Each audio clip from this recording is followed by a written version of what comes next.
1 Coríntios capítulo 10.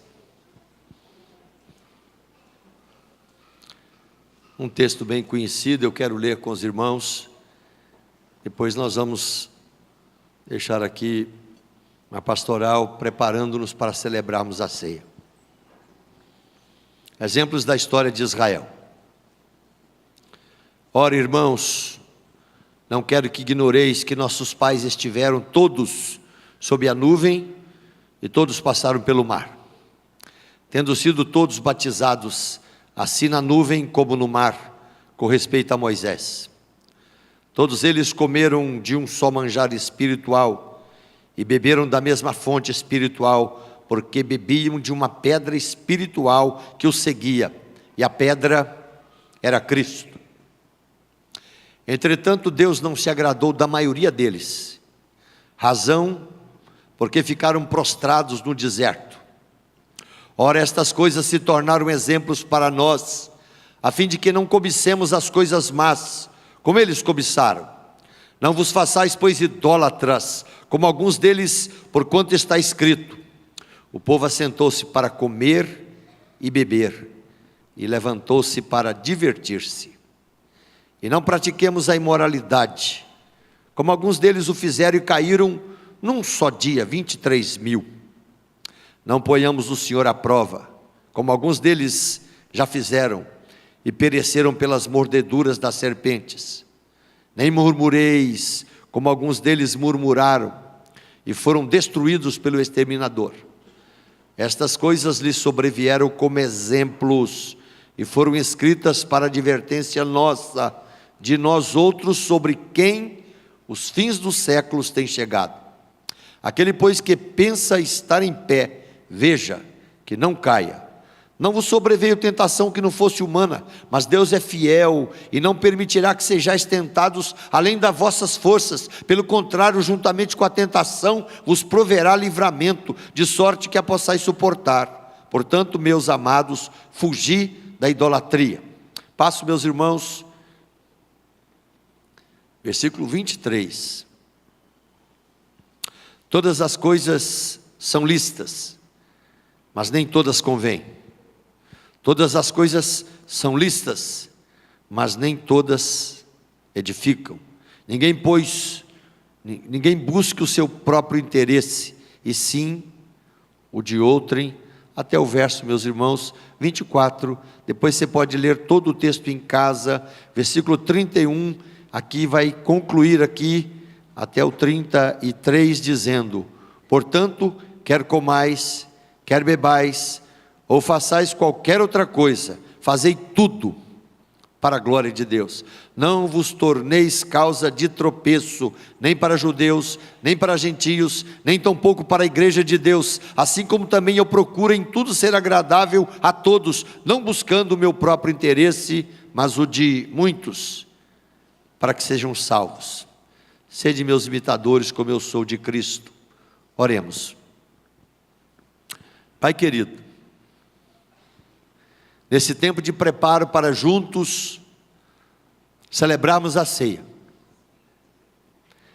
eu peço que o Senhor abençoe com paz cada pessoa que veio aqui nessa noite. Ó Deus, que seja um tempo de festa, de celebração, de comunhão, de perdão de pecados, de vida na Tua presença. Pedimos a Tua graça e misericórdia, em nome de Jesus, amém.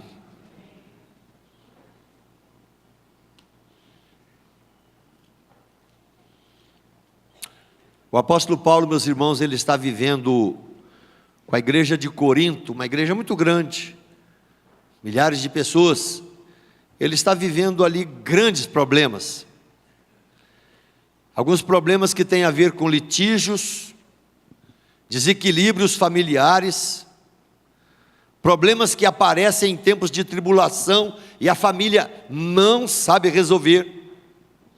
Havia, meus irmãos, também todo um esquema de sacrifícios cultuais, e o povo de Deus se envolvia, não fazia caso, transformava a liberdade do evangelho numa libertinagem, e o mau testemunho rolava solto. O capítulo 10, meus irmãos, ele simplesmente é trabalhado para dizer de forma clara que Deus criou, estabeleceu, escolheu um povo que caminhou com Ele, um povo que foi liberto de um jugo de escravidão, um povo que teve a companhia, a presença, a ação de Deus, trabalhando todo um contexto de história e de peregrinação, e o tempo todo, esse Jesus bendito estava com eles, porque a pedra é Cristo, a pedra espiritual que estabelecia, regia, ensinava, simplesmente os acompanhava em todo o tempo no deserto. Mas o que aconteceu? Há toda uma desobediência, há toda uma escolha errada, há posturas que simplesmente vão desagradando a Deus. E na expressão, meus irmãos, do versículo 7, Deus vai dizer ali: chega de idolatria. O povo se assentava para comer, beber, se divertir, viver a imoralidade, não se preocupar em viver diante de Deus e para a glória de Deus, e Deus começa a cobrar. Deus começa a permitir situações que lesam a vida, roubam a vida, permite que várias serpentes sejam introduzidas na vida familiar do povo, muitos morrem, depois ele levanta aquela serpente para salvá-los, quem olhasse para ela seria salvo, seria, enfim, poupado. Mas há uma luta aqui, meus irmãos, do coração de Paulo, porque existiam aqueles que simplesmente não se preocupavam mais, meus irmãos, com a forma de viver diante de Deus. E existiam aqueles, meus irmãos, que se sentiam na arrogância da vida, achando que nunca teriam problemas. E eu estou citando esse fato, meus irmãos, passando aqui por esse texto, para a gente tomar algumas posturas antes de celebrar a ceia. Nós vimos semana passada aí uma eleição disputada, uma eleição de esquerda, de direita, mas uma eleição, meus irmãos, que joga fora completamente várias partes da Bíblia. Há um coração aquietado hoje, meus irmãos, em muitas pessoas que, enfim, não tem problema. Eu posso fazer assim, eu posso fazer assado. E mostrou claramente, meus irmãos, o quanto nós estamos divididos nesse país e vamos continuar divididos. Mas se fosse só no país, mas eu quero dizer para os irmãos aqui, também na igreja. Também na igreja. Nunca tivemos, meus irmãos, um tempo tão difícil dentro da igreja de Jesus Cristo. Nunca tivemos, meus irmãos, tanta coceira nos ouvidos. Nunca tivemos tanta distração, nunca tivemos tanta irresponsabilidade, nunca tivemos, meus irmãos, um tempo onde a Bíblia é colocada à parte, de lado, como se fosse um livro qualquer, e a regra de fé e prática não rege mais a vida.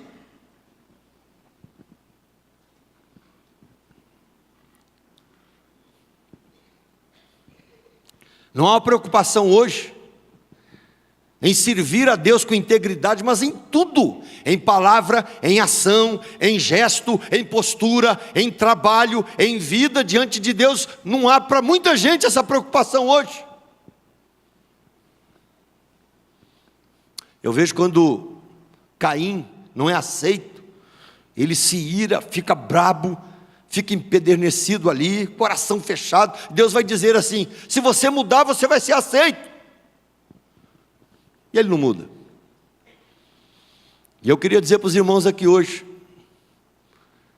tem muita gente que não muda, não quer mudar, não busca mudar, não busca prova de mudança, não busca arrependimento na vida.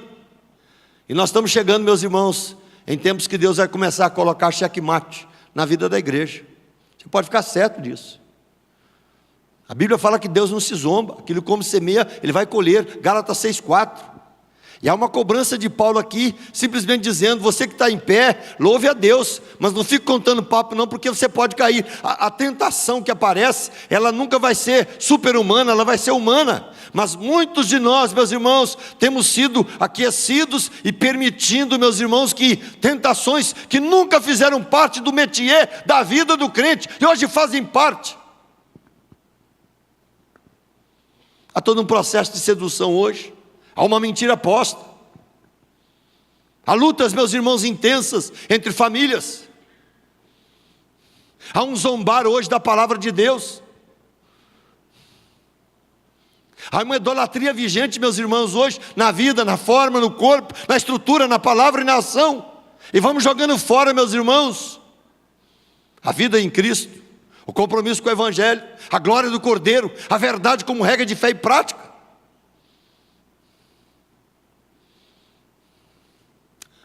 A cobrança desse texto aqui, meus irmãos, é dizer: Deus não compactua com pecado, Deus não compactua com demônios, Deus não compactua com erros, Deus não compactua com posturas nossas que não são, enfim, trabalhadas nas Escrituras. Eu queria que a gente atentasse nesta noite. Nós temos provocado em Deus o quê? Nós provocamos hoje zelo no Senhor para com a gente? Ou nós temos produzido hoje em Deus cobrança?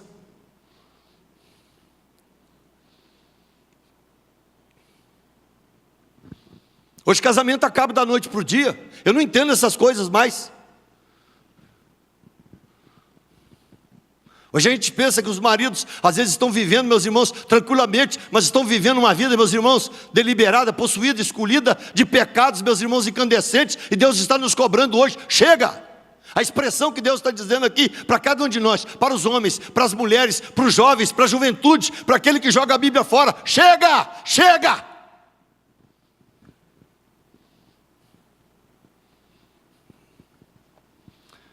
Deus só vai poupar a gente, meus irmãos, se o sangue estiver nos umbrais da vida. Você não vai ver cobrança. Essa mudança que esse país aí está esperando, essa mudança não acontece com o presidente, essa mudança acontece se a igreja mudar. Não pode chegar quem quiser, meus irmãos, nessa presidência.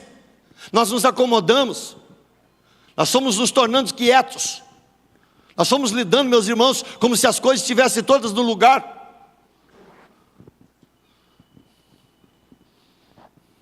Hoje quem mora na Espanha, como o pastor Fábio mora, hoje 2 vezes por semana, o pai chega e deixa a criança na escola, a criança até 8 anos de idade, e quando ele chega 2 vezes por semana, o menino chega, aí eles dão para ele um vestido, dão algumas bonecas, e ele vai brincar o dia inteiro de boneca e de vestido, para ver o que ele quer da vida. E da mesma forma a menina, ela recebe ali revólver, cacetete, enfim, skate, bola, etc. Já está funcionando ali. Aí o pessoal fala: mas tranquilo, tranquilo o quê? A verdade, meus irmãos, é que nós começamos, continuamos e fomos pisando na Bíblia em diversas áreas e nos achamos certos. A cobrança de Deus hoje: verifica como está a sua vida. Verifica a boca, verifica a palavra, verifica a atitude, verifica se você passa no crivo das Escrituras, verifica.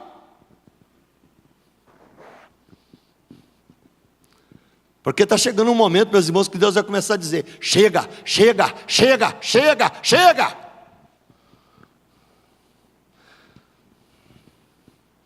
Eu preciso comer para a glória de Deus. Eu preciso beber para a glória de Deus. Eu preciso falar para a glória de Deus. Eu preciso me comportar para a glória de Deus. Qualquer roupa que eu colocar é para a glória de Deus. Qualquer relacionamento que eu tiver é para a glória de Deus.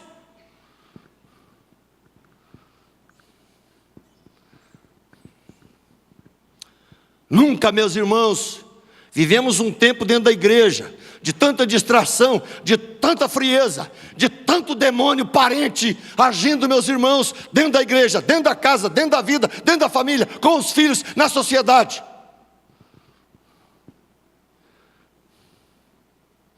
A cobrança, meus irmãos, de Paulo aqui é para que a igreja de Corinto volte. Capítulo 11 vai tratar da ceia. Capítulo 11 vai tratar exatamente de como se celebra a ceia, de como se vive a ceia, de como se pratica, meus irmãos, a vida diante de Deus.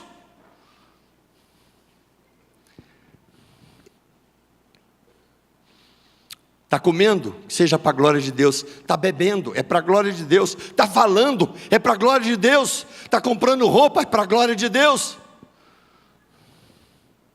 Está dando opinião política, que seja para a glória de Deus, que a Bíblia seja o crivo.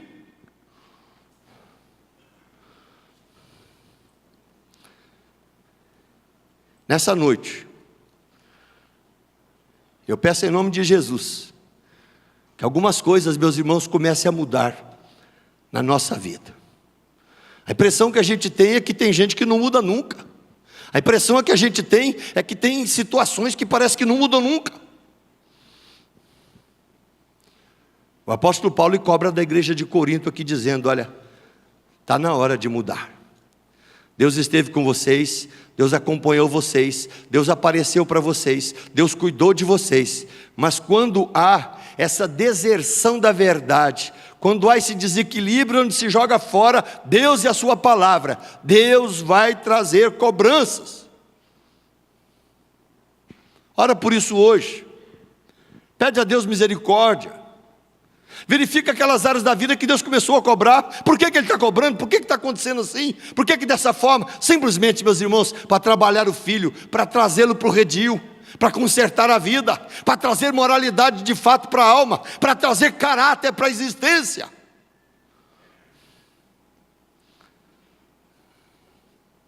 Aquele que está em pé, veja, não caia. Eu tenho 40 anos de ministério. Nunca vi tanto pastor distraído. Nunca vi tanta igreja distraída. Nunca vi tanta gente jogar a Bíblia fora. Nunca vi, meus irmãos, um tempo tão difícil como nós vivemos hoje. Agora precisa ser com a gente?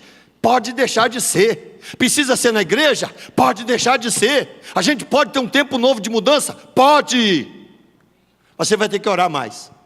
Você vai ter que ler mais a Bíblia. Você vai ter que levar mais a sério o certo e o errado. Você vai ter que levar mais a sério a Bíblia como regra de fé e prática. Tem que parar, meus irmãos, esse aparato de modismos, onde simplesmente as opiniões começam a sobrepujar a Bíblia. Não tem jeito, Deus não trabalha assim. Essa cobrança de Paulo deve ter dado certo, porque a igreja de Corinto, meus irmãos, ela sobrevive. E Deus começa a perdoar os pecados. Deus começa a atuar na igreja. Deus começa a ensinar pela mão, pela boca, pela vida do apóstolo, como se celebra a ceia, como se cultua a Deus, como se vive todo dia, como se pratica uma vida cristã diante do Senhor, porque Ele simplesmente vai dizer, ou muda, ou eu faço fileira de caixão dentro da igreja. É o que Ele está dizendo aqui em Corinto. Essa semana morreu o Pereirinha. Alguém conhecia o Pereirinha? Não tem jeito, meus irmãos. O Pereirinha foi conhecido na cidade inteira. A pessoa que mais viu e trabalhou com morto, né? Bastante, muito. Uma pessoa muito querida na cidade. Deus levou. Vamos cuidar da nossa vida? Vamos começar a celebrar a ceia cada vez mais, dizendo: Deus, a minha vida vai melhorar, minha vida de oração vai melhorar, minha vida de leitura vai melhorar, meu relacionamento com a esposa vai melhorar. Hoje em dia, meus irmãos, está bem aqui, quando você vira as costas, já acabou, já virou rolo, já virou encrenca, já virou problema, já perdeu o filho, já perdeu a esposa. Deus está nos cobrando hoje: chega.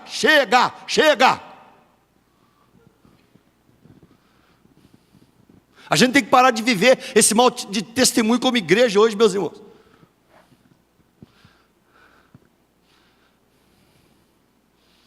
Quais pais podem dizer aqui hoje: os meus filhos são conhecidos na faculdade como servos de Deus, glória a Deus. Os meus filhos são conhecidos como gente casada com Jesus, glória a Deus. Os meus filhos são conhecidos como gente... Quem pode dizer isso aqui hoje?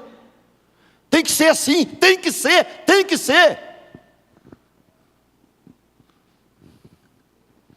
Beleza não põe mesa, cultura não põe mesa. O que estrutura a minha vida, meus irmãos, é Deus agindo mas é a palavra como regra de fé e prática. Se você tem pisado na Bíblia, enquanto você pastoreia a sua casa, como marido, como mulher, com filhos, descobre a Bíblia.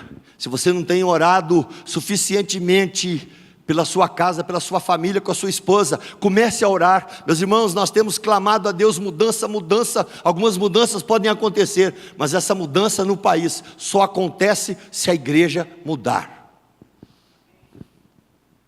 E a mudança começa pela gente. A mudança começa com os pastores. A mudança começa com a liderança. A mudança começa com os filhos de Deus. A mudança começa com o nosso testemunho, onde nós estamos. A mudança começa, meus irmãos, nas coisas simplesmente que eu coloco como regras de fé e prática para a minha vida. Ora por isso hoje. Coloca diante de Deus isso. Toma posturas hoje.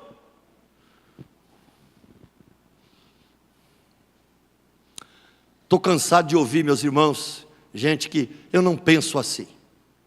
Eu queria que você anotasse isso. Se você pensa sem a Bíblia, você é um jumento. Me perdoe dizer isso. Se você pensa sem a Bíblia, você não serve de referência. Para a gente só serve, meus irmãos, de referência quem pensa com a Bíblia, quem pensa com a palavra de Deus, quem pensa com a regra de fé e prática, em todas as áreas da vida, no trabalho, nas emoções, no gesto, na palavra, na ação, no fazer, no não fazer. A Bíblia para a gente é a regra de fé e prática.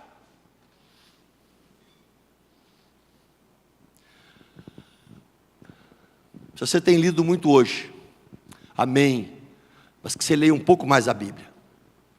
Se você tem assistido muita coisa e informação boa, amém, mas que você leia um pouco mais a Bíblia, porque nenhum livro vai mudar você, a não ser, meus irmãos, esse livro que é regra de fé e prática, e é útil, meus irmãos, para ensinar, para repreender, para consolar, para edificar a minha vida. Eu creio que o apóstolo Paulo deu jeito nessa igreja.